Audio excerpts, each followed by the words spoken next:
ଇରେ ବାପରେ ବାପ କେତେ ଲାଇଟ୍ ଖାଲି ଝକଝକ ଝକଝକ ଝକଝକ ହଉଛି ଆଉ ଦୀପାବଳି ପାଇଁ ବୋଧେ ଲାଇଟ୍ ସବୁ ସଜା ହଉଛି ନା କ'ଣ ବୋଧେ ଆଉ ଇରେ ବୋପା କେତେ ଲାଇଟ୍।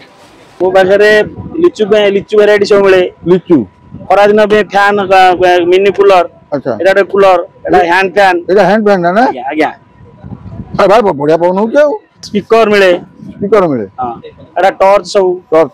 ଷ୍ଟଡି ଲ୍ୟାମ୍ପ, ଛୁଆ ମାନେ ପାଠ ପଢିବା ପାଇଁ ଷ୍ଟଡି ଲ୍ୟାମ୍ପ।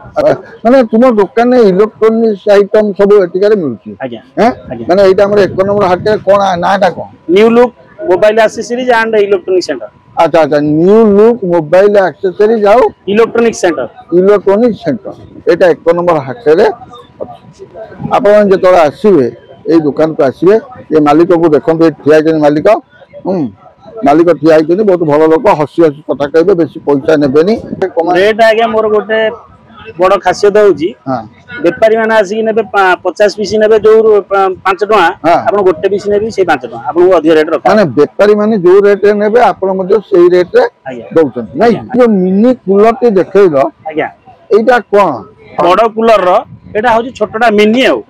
ଭାଇ ଏଇ ଯୋଉ ଜିନିଷଟି କେତେ ଟଙ୍କା ପଡୁଛି? ଏଇଟା 300 ଟଙ୍କା ବିକ୍ରି କରା ହଉଛି। 300 ଟଙ୍କା? ଆଜ୍ଞା